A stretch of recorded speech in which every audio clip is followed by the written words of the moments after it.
Bom, pessoal, então para a gente encerrar o assunto de limite e continuidade, vamos ver o conceito então de funções contínuas, tá? Funções contínuas, ou seja, o conceito de continuidade, aí é quando a gente relaciona o conceito de limite num ponto com o valor da função naquele ponto, tá? Por isso que aqui, quando a gente fala em continuidade, a gente vai estar interessado em trabalhar com o limite de funções quando x tende a um determinado ponto, e não mais infinito ou menos infinito, beleza? O que é uma função contínua num ponto? A gente vai dizer que ela é contínua se existe a f de a, ou seja, o a tem que estar no domínio, o limite tem que existir e ser um número, ok? Porque eu tenho que ter ele igual à imagem da função naquele ponto. Consequentemente, eu tenho que ter o limite dando um número e sendo exatamente o mesmo valor da função, tá? Lembrem sempre desta condição aqui, que na verdade, quando isso aqui é válido, isso aqui automaticamente está acontecendo, né? A f de a existe e o limite existe. Ou seja, a f está definida no ponto A e o limite é igual a f de a. Tá? Então lembra sempre, falou em funções contínuas, a gente tem que mostrar esta igualdade, a continuidade em cada ponto, beleza? A ideia de continuidade é a ideia de que o gráfico da função não tenha saltos, ou não tenha quebras, ok? Lembre-se disso, que essa é a ideia aí, intuitiva de uma função contínua a cada ponto, beleza? Por exemplo, aqui, ó, nesses gráficos. No A, eu não tenho definida a função. Ó.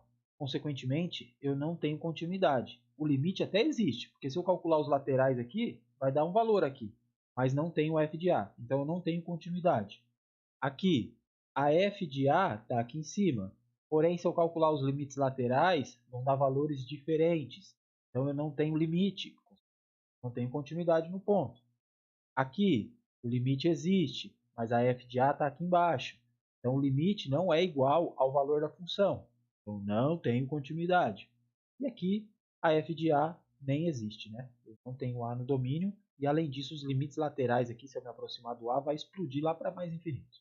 Então, são funções que não são contínuas num ponto. Tá? Vamos lá. Por exemplo, vamos ver aqui. X ao quadrado menos 1 sobre x menos 1. Quero investigar a continuidade no x igual a 1. Em x igual a 1. Essa função é contínua em x igual a 1? Resposta: não. E por que não? Bom, porque o 1 já não está no domínio da função. É isso? Mas como que é o gráfico dessa função aqui? Se eu pensasse em tentar esboçar o gráfico. Lembra? Polinômio sobre polinômio, grau do numerador maior do que o grau do denominador. Então a gente pode efetuar a divisão para poder reescrever essa função. Então a gente consegue ao quadrado menos 1 sobre x mais 1. Em cima ainda é um produto notável, né, que fica mais fácil ainda. Isso aqui é igual a x mais 1. Mas isso aqui é igual a x mais 1 sempre? Não. Para x diferente de 1. O 1 não estava no domínio aqui, tá? Ou seja, o gráfico dessa função aqui é uma reta, reta x mais 1, porém eu tenho que ter uma bolinha aberta quando x vale 1. A imagem seria o 2, beleza? Exatamente aqui, ó, bolinha aberta, aqui é o 2, né? E aqui o x igual a 1. Beleza. Ah, quero tentar tornar essa função contínua. O que eu preciso fazer? Se eu definir 1 em x igual a 1, já que o 1 não está nesse domínio aqui em cima, eu vou ter o seguinte gráfico. A imagem aqui embaixo no 1 e o limite lá em cima dando 2. Então aqui ainda eu não tenho continuidade. Porém, se eu definir 2, quando x vale 1, aí sim eu tenho uma função contínua. O limite vai ser 2 e a imagem está definida como 2. Neste caso aqui, ó, essa função h, aí sim, ela é exatamente igual à função x mais 1. Por quê? Domínio todos os reais e a mesma regra, né? Quando eu trocar x por 1 aqui, eu vou ter 2. Então tá certo, eu tenho exatamente a reta x mais 1. Tá? Então aqui eu tenho uma função contínua em a. Lembre-se sempre de verificar o limite. Beleza?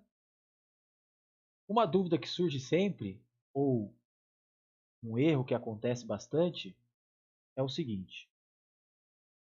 Pensem que eu tenho assim, ó, f de x igual a 2x menos 1, se x é maior ou igual que 2, e 3x mais 1, se x é menor do que 2. Como é que eu faço? Eu perguntar, esta função é contínua em 2? O que a gente tem que fazer sempre que eu estiver investigando continuidade em uma função que está definida por mais de uma sentença e eu estiver investigando a continuidade exatamente na quebra da sentença? Tenho que ir para os limites laterais. Não tem jeito. Tá? Por quê? Porque quando eu me aproximar do 2 por valores maiores que 2, a minha função está aqui. Consequentemente, eu tenho que usar esta regra. E este limite aqui vale 4 menos 1, 3. Pelo outro lado, o limite de x tendendo a 2 menos de 3x mais 1 é igual a, eu estou usando esta regra agora, vai ficar 6 mais 1, 7. Ou seja, limites laterais diferentes. Então, o limite de x tendendo a 2 da minha função não existe. Pronto. Portanto, f não é contínua em x igual a 2. Beleza? Tranquilo, né? Algumas propriedades, então, das funções contínuas. Eu tenho f e g contínuas, a soma, a subtração, o produto e a f sobre g ainda são contínuas, é claro, desde que g seja diferente de zero. Mas isso é óbvio, né? Até porque se eu estou com uma função quociente, eu já teria que tirar, se g de a fosse zero, o a não estaria no meu domínio e aí eu não tenho a continuidade. Tá? Mas sempre que eu somar, subtrair, fazer produto ou quociente entre funções contínuas, isso continua sendo uma função. Uma função polinomial é uma função contínua sempre, então aqui a gente já pode usar. Função racional sempre em todos os pontos do seu domínio, é claro, porque se o ponto não está no domínio, você teria zero no denominador e eu não posso.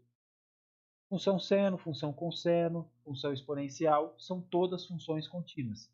E exatamente por isso que a gente já fazia lá, substituir o x, quando o x tendia a um ponto, o que eu fazia quando eu estava com essas funções? Substituir o ponto no valor da função, né? Porque elas são contínuas. Ah, mas você está falando em continuidade agora, e lá atrás você já usava. Como é que está meio estranho? Não, é por causa do seguinte, a justificativa lá era usando a definição de limite, ok? E agora eu tenho a definição de continuidade. Isso se coincide. Prova-se usando a definição de limite e eu tenho então a continuidade agora embutida. Por isso então que eu sempre posso substituir o valor do x, quando o x está tendendo a um ponto, você substitui o valor do ponto na função, ok? Para essas funções contínuas. Claro que eu tenho que tomar cuidado com indeterminações, porque se eu tiver uma função seno sobre cosseno, quando x tende a π sobre 2, aí já vai dar problema, porque o π sobre 2 não está no domínio do seno sobre cosseno, porque ele zera o cosseno. Tá? Aqui, ó, por exemplo, calcular o limite de x tendendo a π do seno de x, 2 mais cosseno de x. Beleza? Observem que função contínua, soma de funções contínuas, então é só substituir. Então é por isso que a gente já fazia isso, só que agora a gente tem um conceito de continuidade por trás. Tá? Então é só eu substituir seno de π, 2 mais cosseno de π. Aí vai ficar 0 sobre 2 menos 1, que é 0. Ok? Mais propriedades. Se eu tenho f e g, funções tais que o limite de x tendendo a de f de x dá b e g é contínua em b, então a composta, o limite da composta é igual a g de b. Essa escrita aqui é a mais fácil de entender. O que isso quer dizer? Toda vez que você tiver com uma função contínua e o limite de x tendendo àquele pontinho lá, você pode jogar ele para dentro, calcular o limite lá de dentro. Lembra que a gente fazia assim, ó?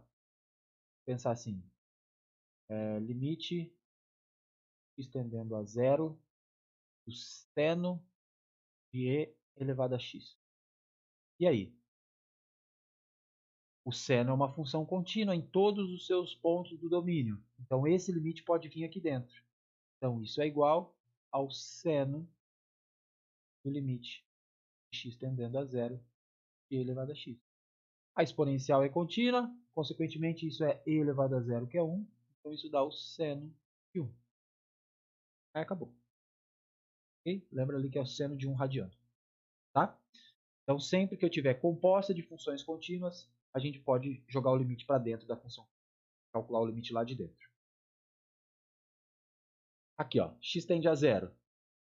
Quociente, o seno é contínuo, jogo o limite lá para dentro e calculo o limite lá de dentro. Quando x tende a zero, vai ficar π menos 0 sobre 2 menos 0. Então aí o limite é seno de π sobre 2, que é igual a 1. Tranquilo, né? F é contínua, G é contínua na sua imagem, então a composta ainda é contínua, ou seja, funções compostas, elas são contínuas num ponto, cada uma delas, eu tenho a composta sendo contínua. Inversa de função contínua ainda é uma função. Beleza? Mais propriedades. Daqui a gente já tira o seguinte, lembra que a gente não falou no ln, só que o ln é a inversa da função exponencial, não é isso? Consequentemente, o ln é uma função contínua em todos os pontos do seu domínio, ok? E agora, vamos falar no seguinte, continuidade lateral, o que é isso, né?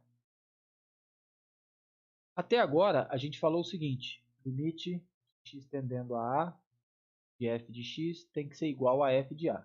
Essa é a definição de continuidade, beleza? Mas e se eu tiver uma função que está definida assim, ó?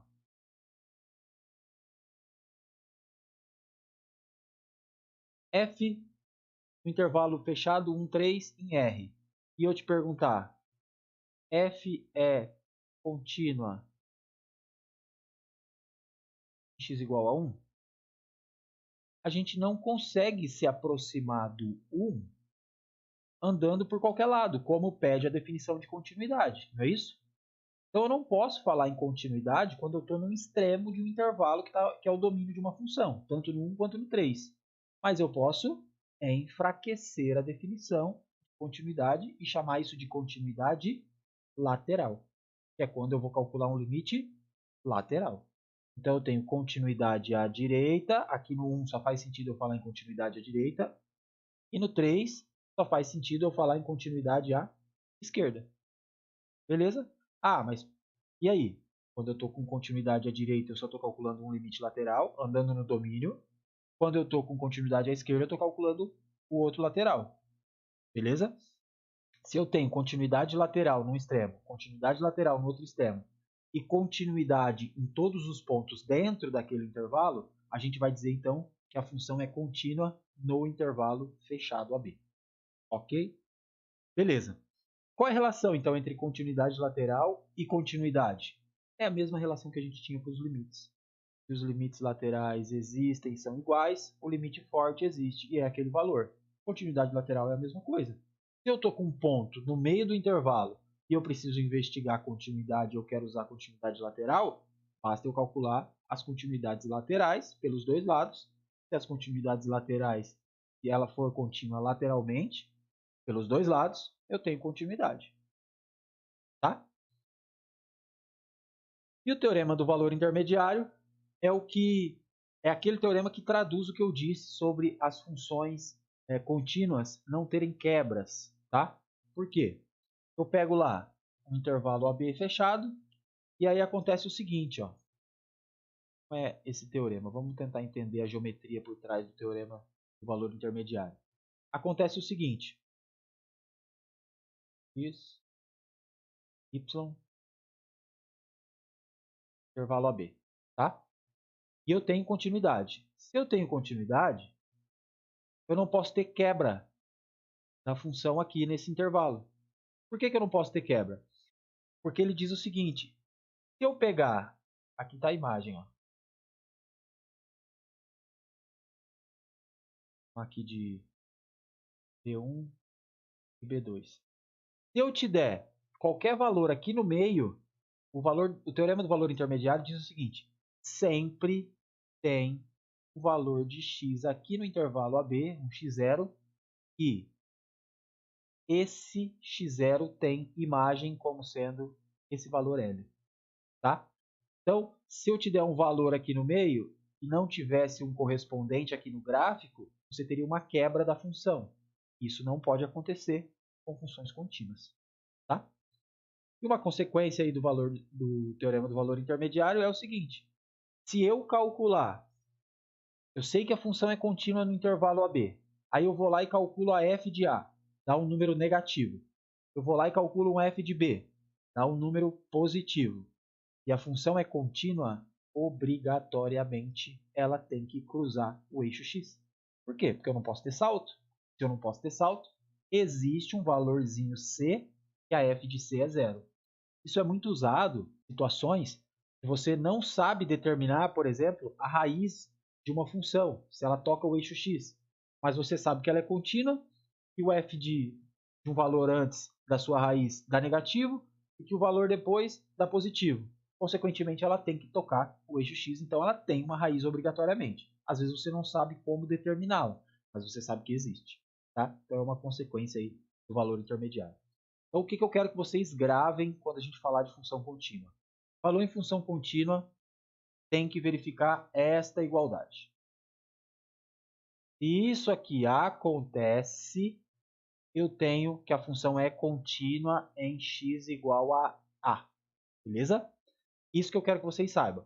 Falou em continuidade lateral ou funções contínuas no intervalo fechado, eu preciso verificar a continuidade nos extremos. E isso é com limite lateral. E o mais importante, se eu tiver uma função definida por mais de uma sentença e eu quero investigar a continuidade numa quebra de sentença, o que eu preciso fazer? Ir pelos limites laterais. Porque se eu me aproximar por um lado, eu vou andar sobre uma sentença, e se eu andar por outro, eu vou me aproximar por outra sentença da função. Consequentemente, eu tenho que ir pelos limites laterais. Ok? E com isso a gente fecha, então, o assunto de limite e continuidade